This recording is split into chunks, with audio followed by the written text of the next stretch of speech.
Hello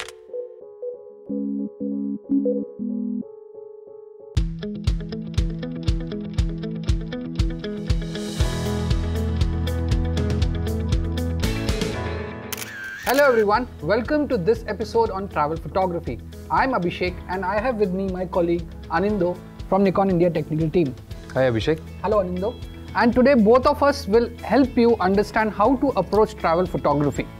Anindo, we receive a lot of queries from photography enthusiasts and they normally ask one question: what should be my camera settings? Right, this is the common question that we get from everyone. Right. People who are traveling, they want one setting so that they can use that setting all through their travel locations. Exactly. But that does not happen because wherever you're traveling, the light is different, the landscaping is different, and the people there are also wearing different colorful clothes. I personally believe that if you research on a particular location, for example, if I'm traveling to say Ladakh, Ladakh is known for its landscapes.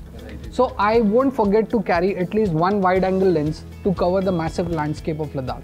And apart from lenses, there are many other things to keep in mind. Like there is accessories, which is also a major part, and we need to know what accessories to carry. Having a good backpack is also important. A DSLR bag which can accommodate like one body, couple of lenses, your battery, chargers and filters, everything. I would also suggest that if in case you are at a region wherein flash is not allowed, like we went to Ladakh and there was a place wherein a lot of ancient paintings were there but flash was not allowed. You go to certain historical caves like Ajanta, Ellora, the flash is not allowed there. So in those kind of scenarios, to illuminate that, I would recommend you can use a handy torch light or a LED torch to illuminate the subject. Yeah, that's a very good tip, I would say. A lot of people get into more technicalities on how to use a DSLR. And they, of course, a good image is something which is technically sound, but also keep in mind a good image is something which also tells a story. So being technically right, I mean your exposure should be well, your image should be in focus and sharp with proper white balance and colors. But along with that, one should not forget the aesthetics and creative part of photography, that is composition. And when we talk about composition, then you have to keep in mind all the rules of photography like rule of thirds, balancing elements, layers, leading lines into the frame. These are all rules of photography. So all these rules should be kept in mind before you actually approach travel photography. And I would also suggest to all our viewers that when you are traveling, when you start from your home, start logging images, start taking images. By the end of your tour, you would be able to link all those images together and create a beautiful photo story out of it.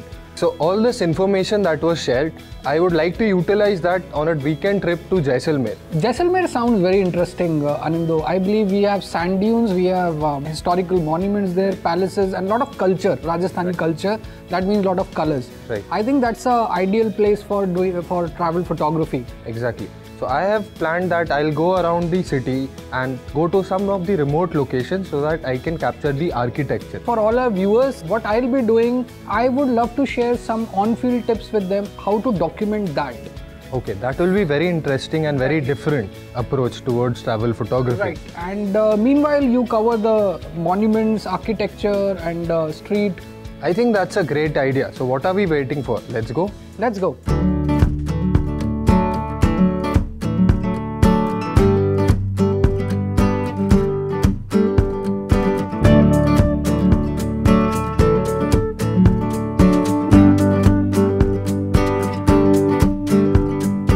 So here we are on the field to demonstrate some travel photography tips and techniques. Right now, as you can see, sun is pretty hard, light is very hard, but by the time we travel to our location, I think light will become a lot more softer and we'll have pretty golden light to cover a lot of elements that needs to be included in travel log in terms of travel photography. So let's move to our locations. Anindo is moving to a different location and I'm moving to the fort area to cover some other elements. Let's see how it comes.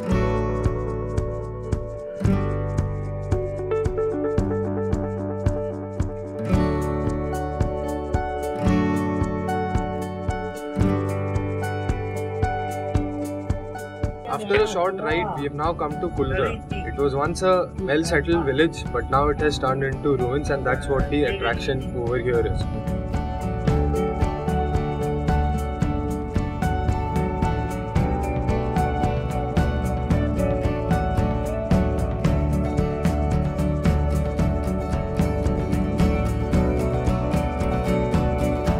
have come at a place which has dynamic light, and you see around the light which is falling on the walls, it is bringing the texture out. So this is what we want when we go to any other place like this. We want the texture, we want the feel of the place, and this gives us that particular look when we come at the right moment. As I was talking about the lens utility, you can see I have a wide angle view and scene here. So first I'll take a shot on 24mm so that I can show you what the image looks like. So I'm taking a shot at 24mm, which will cover a lot of ground and lot of area, and it will give me a feel of the place. But as you can see, there is also a portrait subject available. So since I have a 24 to 120mm lens, I'll put it to 120mm so that I can shoot a portrait also if I want.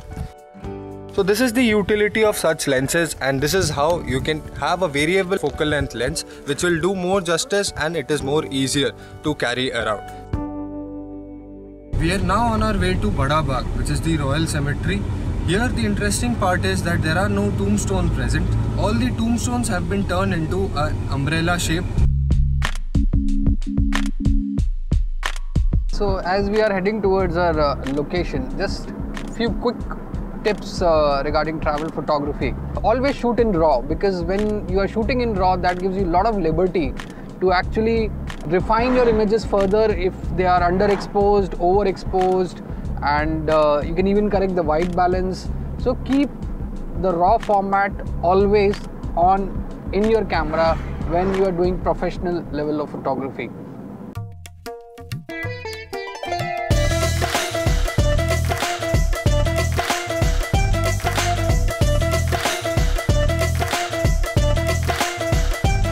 So here we are pretty close to the fort, which is Jaisalmer Fort. We'll be heading inside the fort to capture the local essence of Jaisalmer and the region. And as you can see, light falling onto me is in a particular angle.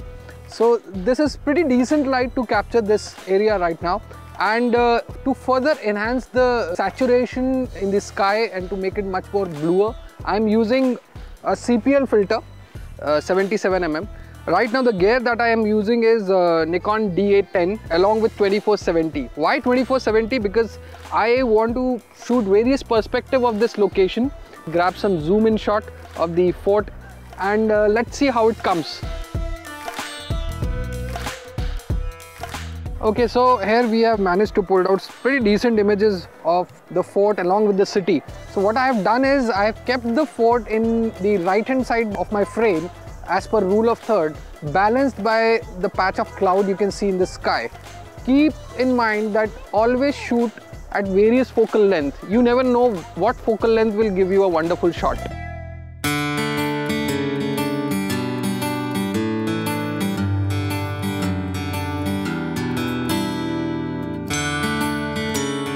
We have stopped just before this and we found this temple. So this structure is very nice, and through this we can see the same architecture, and we can have a picture that is not the original or the normal pictures that we get to see on the internet. So this is how you can change your point of view to make better images every time. Right now, as you can see, the light is very directional. It is falling right on the architecture here, and it is illuminating the subject very nicely. So we are shooting on aperture priority mode. I have selected an aperture of f14 so that I can achieve a greater depth of field and we can see till the end. So this is very important as there are no movement happening here, and it is an architecture, so we can easily shoot on aperture priority mode.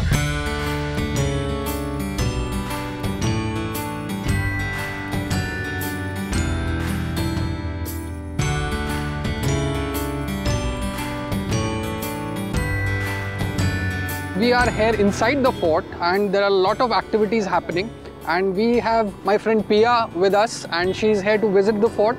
So today she'll help me to demonstrate you all how we can take candid pictures of your friends and relatives while you are traveling with them.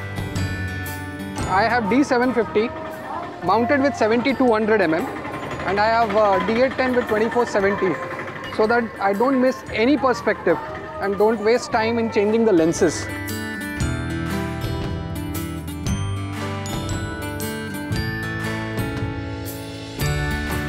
Okay, keep in mind that whenever you are doing travel photography, it is very important that you click mix of tight portraits along with that certain environmental portraits, because those environmental portraits will establish the location.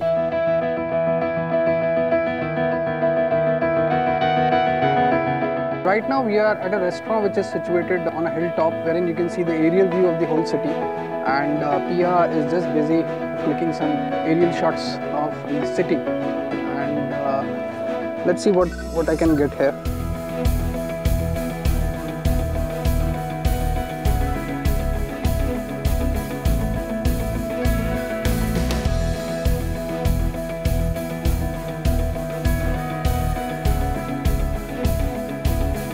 In travel photography, you'll have to be very aware of the timings of sunrise and sunset, because that is the time that you want to utilize for your travel photographs, because there you'll see the dynamism of the landscape, you'll see the architecture coming out very nicely, and we want the maximum colors to be in the sky. Like right now, if you see behind me, the sun is at the edge on the horizon, and you see the clouds, the patterns, the colors. The only thing that you need to be very careful here is your white balance. You'll have to understand the white balance and change it accordingly, so that you get the perfect light and the perfect sky and the drama that is happening right now. So we got this information from a local photographer, and he curated this way before coming here. That is what you need to do for your travel photography also. The best time to do travel photography is early in the morning or late in the evening. That's when the drama starts. If you can pull out images during that time, those will be little different from what you have been seeing of that particular landmark, monument or valley or scenery, whatever you've been to.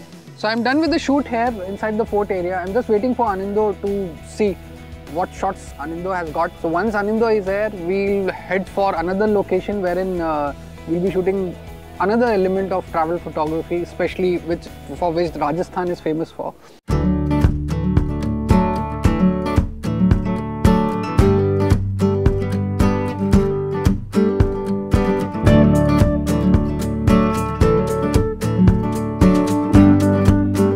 Hi Anindo. Hey Abhishek. How was the shoot? Very nice. How was yours?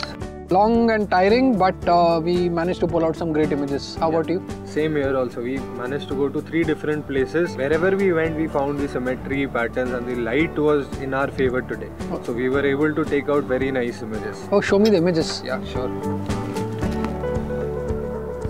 Oh, great. Place Awesome. that we went. The light was brilliant. It was falling from an angle and created the symmetry very nicely.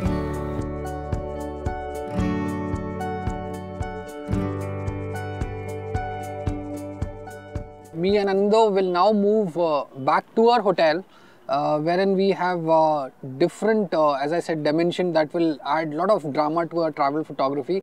So Anindo, here we are. Today was a tiring day and we managed to pull out some beautiful images for our travel log. Right. But this is what I think me and you were waiting for, to capture the cultural essence of this place, Rajasthan. And today we have beautiful performers who will be performing for us the regional folk dance, and they'll be singing. And to capture that, what I am using right now is D750 mounted with 85mm 1.4 prime. So we can really widen up the aperture, get shallow depth of field, beautiful bouquets in the background. Since this whole performance will be very dynamic, wherein people will be at times static and then start moving and start performing. In these kind of situations, try and keep your release mode at continuous high. So as this camera D750 is capable of shooting at 6.5 fps, and my focusing mode will be AFA instead of AFS or AFC, because AFA gives me the liberty to switch between AFS and AFC pretty frequently, because it's a combination of both the focusing mode. Keep a steady shutter speed, a standard shutter speed of at least 1/60, and depending on the subject movement you can further raise the shutter speed. And ISO, don't hesitate in boosting the ISO to 1600 or even to 3200, because as I said, today's Nikon camera systems are capable enough to handle higher ISO performance. So let's begin this shoot. Okay.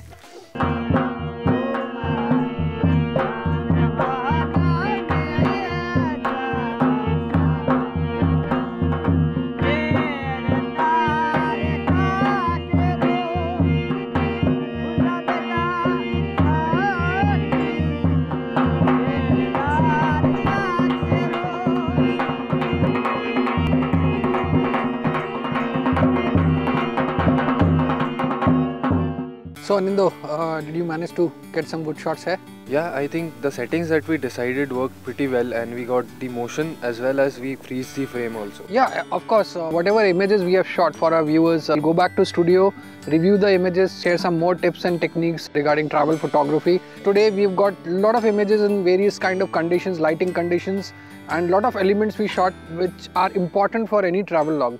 So Anindo, here we are back to our studio. Yeah. I think we managed to pull out pretty decent images from Rajasthan and Jaisalmer, right? Yeah, right. I would first like to review a couple of images that I took, keeping in mind how one can shoot your friends and family members when you're traveling along with them.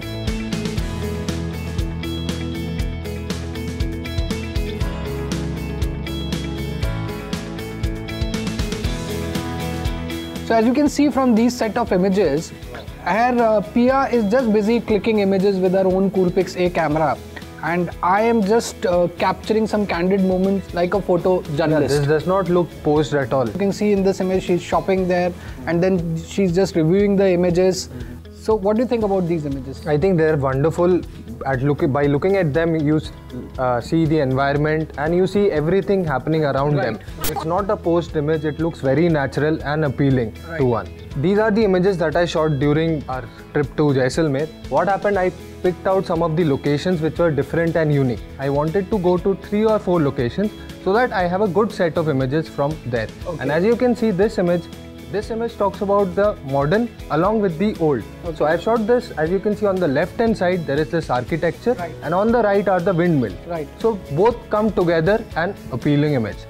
As you can see, this shot is of Jaisalmer Fort, and it's kind of symbolic shot of Jaisalmer. Anybody who knows the area a little bit can see this image and identify, yes, we are talking about Jaisalmer. Right. But apart from that, my idea was how I can add life to this image. So what I did was I just shifted my attention towards these children who were just flying kites. Okay. And I kept the monument in the background, and them in the foreground.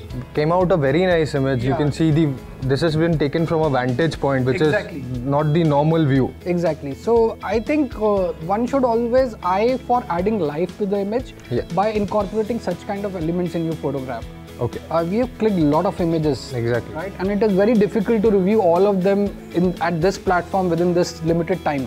Right. But what we do is we have created a beautiful travel log for all our viewers, and we leave them with this travel log, and hopefully I think we have shared good amount of tips with them on how to approach travel photography. Yeah, exactly. So let them have a look at this travel log. Until next time, these are the Nikon buddies Abhishek and Anindo signing off.